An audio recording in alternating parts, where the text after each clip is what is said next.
नमस्कार। आप सभी का स्वागत है SVN गौरव यूट्यूब चैनल पर। 2 दिन से जो है हम वीडियो नहीं बना रहे थे। इसका मुख्य वजह है ये चैनल जो एक मेरी छात्रा कह सकते हैं, उसने काफ़ी रिक्वेस्ट किया था, तब जाके मैंने चैनल क्रिएट किया था। और 1 फरवरी को उसका एग्ज़ाम होने वाला था, 12th की थी, और वो मेरी भतीजी भी थी और प्यार से मैं बेटी कहता था। वो इस दुनिया में नहीं है। इसी वजह से हम 2-3 दिन से जो है काफ़ी डिप्रेशन में था। इसी वजह से जो है वीडियो अपलोड नहीं कर पाया था। फिर भी मैंने अपने आप को संभाला और सोचा कि आप लोगों को जो है, क्योंकि एग्ज़ाम बहुत ही नज़दीक है, जो होने वाला था हो ही गया था। प्रकृति जो है कभी कभार ऐसा लगता है कि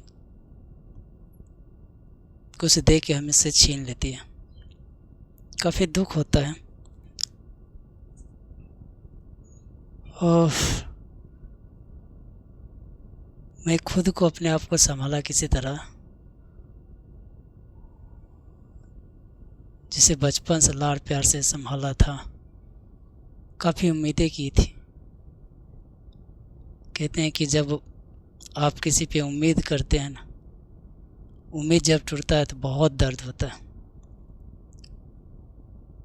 कुछ ऐसा ही हमें फील हो रहा है। फिर भी जो होना था तो हो गया। वो तो फिर से रिटर्न नहीं आ सकती। कोशिश करूँगा कि मैं आप लोगों को बताऊं। चलिए छोड़ते हैं, आते हैं। मैंने पिछले वीडियो में आप सभी से बात किया था, इंडियन सिविलाइजेशन एंड कल्चर का जो है समरी बताया था। आज हम लोग बात करेंगे उनके VVI इम्पोर्टेंट क्वेश्चन हैं जो कि आपके बोर्ड एग्ज़ाम में आने वाले हैं। काफ़ी इम्पोर्टेंट चैप्टर है और इससे लगभग आपको जो प्रश्न पूछे जाते हैं। तो आज हम बात करेंगे कौन कौन से VVI क्वेश्चंस हैं इंडियन सिविलाइजेशन एंड कल्चर, जो कि आप जानते हैं कि समरी मैंने पढ़ाया था। अगर आप उस वीडियो को नहीं देखें तो प्लीज़ जाके आप उस वीडियो को वॉच करें। अगर आप नए हैं तो प्लीज़ मेरे चैनल को सब्सक्राइब करें और शेयर करें, कमेंट करें। देखते हैं इसका VVI ऑब्जेक्टिव क्वेश्चन से, देखिए, जिसमें आपको जो है मोस्टली जो है आपको जो है PYQ भी है और मिसलेनियस भी है। कुछ चुन के भी मैंने डाला है जो कि आप ऑलरेडी जानते होंगे। बस रिवीजन के तौर पर जो आप इसको देख लीजिएगा। देखिए, ये चैप्टर का नाम है इंडियन सिविलाइजेशन एंड कल्चर। ये फर्स्ट चैप्टर है। जो इनके राइटर हैं एसे है और इनके राइटर जो हैं महात्मा गांधी हैं। फर्स्ट क्वेश्चन है, who wrote Indian civilisation and culture.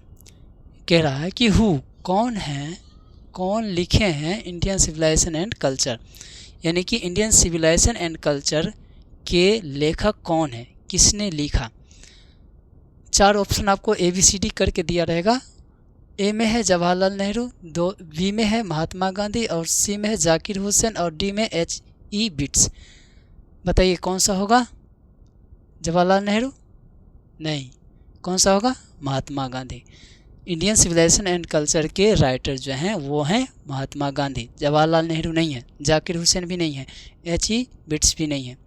ठीक, ये पहला क्वेश्चन हो गया। दूसरा क्वेश्चन है कि Indian civilisation and culture is dash dash dash, यानी कि आपको यहाँ पे इस ऑप्शन में से ABCD, ये चारों ऑप्शन में से आपको यहाँ पे फिल करना है कि Indian civilisation and culture is dash क्या है। एक स्टोरी है, स्टोरी मतलब आप समझते हैं कहानी है, या एक ड्रामा है, ड्रामा मतलब नाटक, ये नाटक है। एन एसे या एसे है, या ए पोएम मतलब कि क्या है, स्टोरी कहानी है कि ड्रामा है कि एसे है कि पोएम है, कविता है, क्या है। तो इंडियन सिविलाइजेशन एंड कल्चर मैंने बताया था समरी में भी कि Indian civilisation and culture is an essay, क्या है, एक क्या है, निबंध है, एक क्या है, निबंध है। तो Indian civilisation and culture is dash, क्या है, एक निबंध है। और इस निबंध के रचनाकार कौन है, M.K. गांधी, महात्मा गांधी। अच्छा, महात्मा गांधी का पूरा नाम क्या है, मोहनदास करमचंद गांधी, याद रखिएगा। वो भी कभी कभार जो है घुमाने के तौर पर जो क्वेश्चन आपसे कभी कभार पूछ लिया जाता है। अगले क्वेश्चन पर आते हैं, तीसरे नंबर में, according to Gandhi mind is a, उसके बाद है यहाँ पे कुछ नहीं है, आपको इसमें से चूज करना है कि कौन सा है। ए ऑप्शन में है रेस्टलेस वर्ड, बी में है रेस्टलेस बॉडी, और सी में है रेस्टलेस हर्ट, ठीक, और डी में है रेस्टलेस बॉडी, सॉरी बॉडी दो बार दे दिया ना। अच्छा, रेस्टलेस यहाँ पर नल दे दीजिएगा, ठीक है, इनमें से कोई नहीं, ठीक। तो according to Gandhi mind is, बताए थे ऐसे में भी मैंने बताया था कि गांधी जी के अनुसार मन कैसा है। तो गांधी जी के अनुसार जो है मन जो है एक रेस्टलेस वर्ड है, मतलब बेचैन पक्षी है। तो उस समरी में भी मैंने चर्चा किया था। तो गांधी जी के अनुसार जो है माइंड कैसा है, एक बेचैन पक्षी है, मतलब रेस्टलेस क्या है, वर्ड है, रेस्टलेस क्या है, बर्ड है। बॉडी नहीं होगा, रेस्टलेस हर्ट भी नहीं होगा, नन मतलब नहीं, ठीक। ये 3 क्वेश्चन हो गए, ये बहुत इंपॉर्टेंट है, बार बार क्वेश्चन रिपीट किया जाता है ऑब्जेक्टिव में, और आपको ऑब्जेक्टिव में इस चैप्टर से ज़रूर आपको पूछा जाएगा, ये डिफिनिट है, निश्चित है कि क्वेश्चन पूछा जाता है। तो अगले क्वेश्चन पर आते हैं कि dash dash dash is known as the father of the nation, और बापू कहते हैं कि फादर ऑफ नेशन यानी राष्ट्रपिता, ठीक है, राष्ट्रपिता किसे कहा जाता है, या बापू के नाम से कौन जाने जाते हैं, कौन जाने जाते हैं। ऑप्शन ए है सरदार पटेल, ऑप्शन बी है M गांधी, ऑप्शन सी है जवाहरलाल नेहरू, और डी है नन। बताइए कौन सा होगा, सरदार पटेल नहीं, M गांधी यस, इन्हीं को बापू के नाम से भी जाना जाता है, फादर ऑफ द नेशन भी इनको कहा जाता है, ठीक है, द फादर ऑफ नेशन भी। राष्ट्रपिता के नाम से कौन जाने जाते हैं, महात्मा गांधी, या बापू के नाम से भी जाने जाते हैं महात्मा गांधी। जवाहरलाल नेहरू नहीं होंगे, सरदार पटेल भी नहीं होंगे, और नन तो नहीं है होगा, ठीक, समझ में आ रहा है।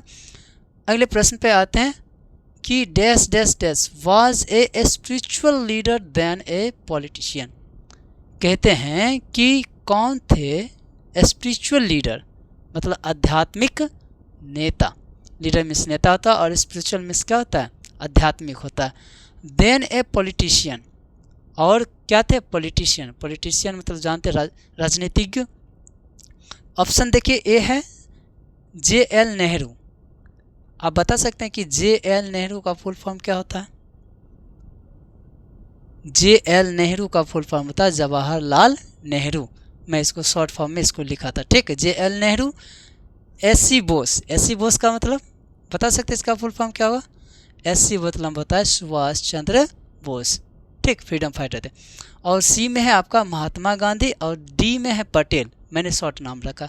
यहाँ पर आपको पूरा नाम अगर कहेंगे तो सरदार पटेल कहेंगे, या तो पटेल हम यहाँ पे उनका सिर्फ टाइटल दिया, ठीक।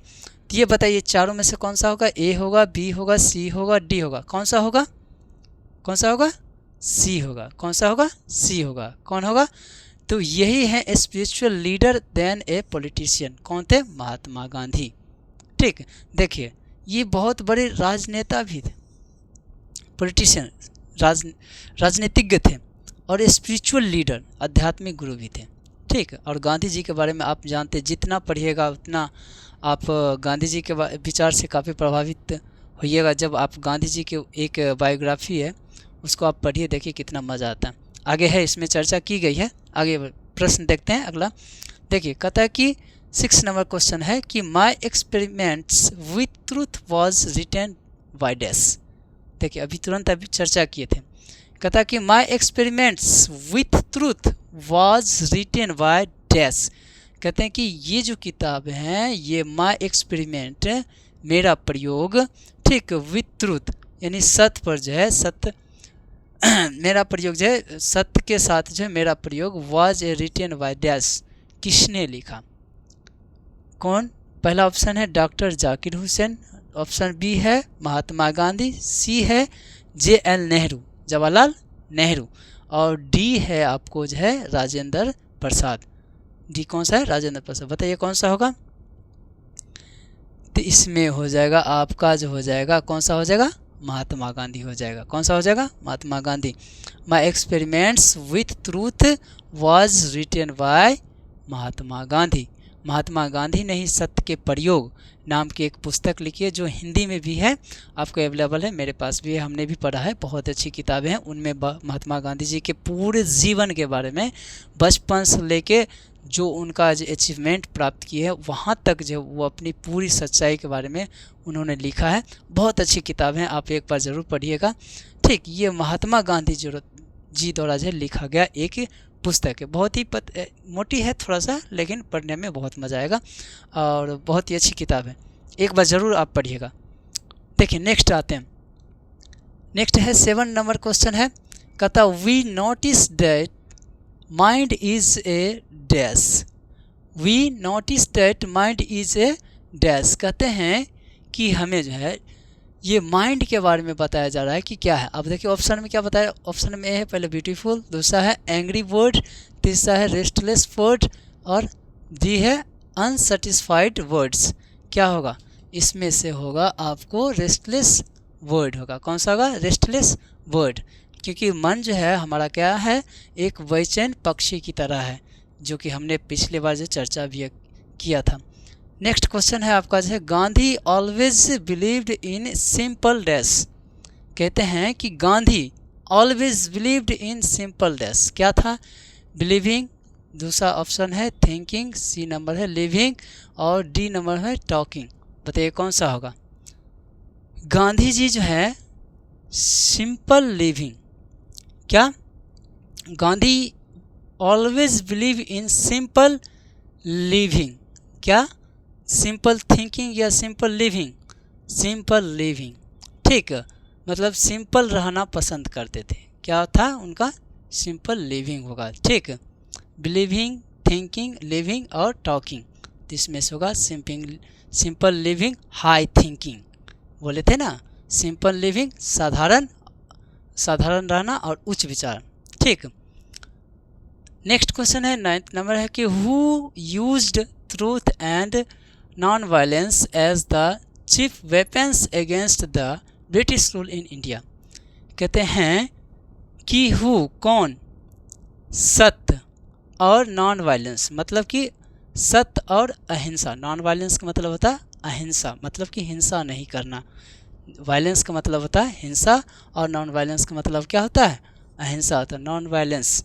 ठीक, एज द चीफ वेपन्स, मुख्य हथियार के रूप में, against the British rule in India, मतलब ब्रिटिश रूल इन इंडिया के खिलाफ में कौन से जो है वेपन्स के रूप में, हथियार के रूप में सत्य और अहिंसा का प्रयोग किए थे। ऑप्शन ए है जवाहरलाल नेहरू, ऑप्शन बी है एम गांधी, ऑप्शन सी है सरदार पटेल, और ऑप्शन डी है SC बोस। बताइए कौन सा होगा? जवाहरलाल नेहरू, एम गांधी, सरदार पटेल या SC बोस। तो ब्रिटिश रूल के खिलाफ जो है सत्य और अहिंसा का जो प्रयोग किए थे वो थे हमारे, कौन थे? एम गांधी। एम गांधी का फुल फॉर्म महात्मा गांधी। ठीक, ये आपका 9 नंबर क्वेश्चन। अगले देखते हैं 10th नंबर, लास्ट क्वेश्चन है, Gandhi ji died at the hands of fanatic on, मतलब कि गांधी जी की हत्या कब हुई? ठीक, गांधी जी की हत्या जो है कब कर दी गई थी? यहाँ पर ऑप्शन है 30 मार्च 1948, ऑप्शन बी है 31 अक्टूबर 1948, और ऑप्शन सी है 30 जनवरी 1948, और डी ऑप्शन है 30 मई, ठीक, 1948। हम थोड़ा मिक्स करके बोल रहे हैं, इंग्लिश में भी बोल सकते हैं। ठीक है, तो Gandhi ji died at the hands of fantasy. बताइए कब हुए थे? 30 मार्च 1948 को हुआ था, या 31 अक्टूबर 1948 को हुआ था, या 30 जनवरी 1948 को हुआ था, या 30 मई 1948 को हुआ था? कब हुआ था गांधी जी की हत्या? तो गांधी जी की जो हत्या हुई थी वो हुई थी 30 जनवरी 1948। कब हुई थी? 30 जनवरी 1948। ये जो है आपका जो है बहुत ही इम्पोर्टेंट चैप्टर है इंडियन सिविलाइजेशन एंड कल्चर। और इस चैप्टर से हमने मुख्य रूप से जो बहुत इम्पोर्टेंट है, जो बार बार रिपीट किया जाता है क्वेश्चन, हम उसी क्वेश्चन को लाए थे। और इसको आप एक बार देख लीजिए, एक रिवीजन के तौर पर आप इसको देख कर जाइए। इसमें से आपको लगभग जो कुछ न कुछ क्वेश्चन आपको जो ऑब्जेक्टिव में देखने को मिलेगा। तो ये था पहला चैप्टर का ऑब्जेक्टिव। मैं उम्मीद करता हूँ कि आपको बहुत ही अच्छा लगा होगा। और इसको जो पूरा एक बार से इसका जो निगाहों से एक बार पढ़ लीजिए, रिवीजन के तौर पे पढ़ लीजिए, ठीक। यदि आपको यह वीडियो अच्छा लगे तो प्लीज़ शेयर कीजिएगा। धन्यवाद। फिर अगले चैप्टर में हम लोग उपस्थित होंगे। तब तक के लिए आप खुश रहिए, मस्त रहिए। Thank you.